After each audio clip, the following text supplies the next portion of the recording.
In this video, we will show you how to replace your air filter on this 2009 Dodge Dakota with a 4.7 liter engine. This will be located under the hood along the passenger side. Let's get into it.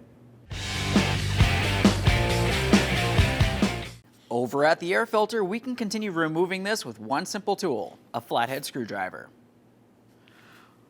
On this air filter housing, you'll find that you have 3 clips making their way along the passenger side. Go ahead and gently pry each of those out of position.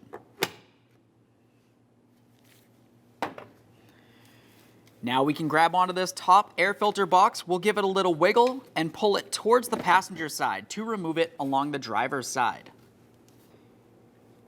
Now we can remove the air filter by lifting it up and out of position.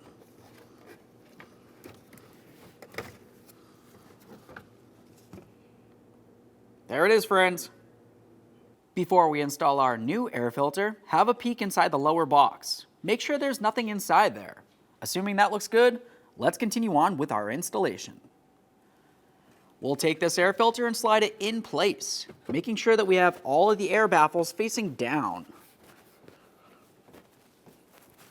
Now we can start putting the upper box in place to the bottom box. Along the bottom, you'll find that you have 5 slots making their way across. And on the top hatch here, you'll find that you have 5 little pitons protruding out that need to fit into each of those corresponding holes.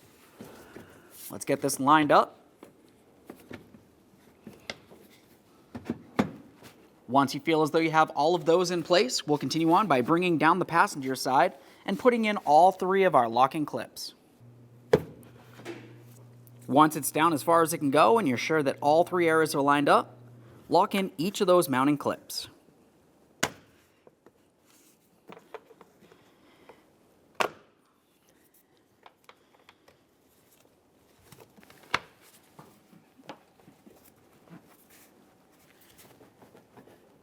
Make sure it's completely sealed all the way around. Aside from that, go ahead and close the hood and take it for a road test. Thanks for watching. When only the best will do, demand TRQ. The only company that lets you view before you do. TRQ is committed to offering the highest quality aftermarket auto parts that are engineered for peace of mind. Thanks for using and viewing with TRQ.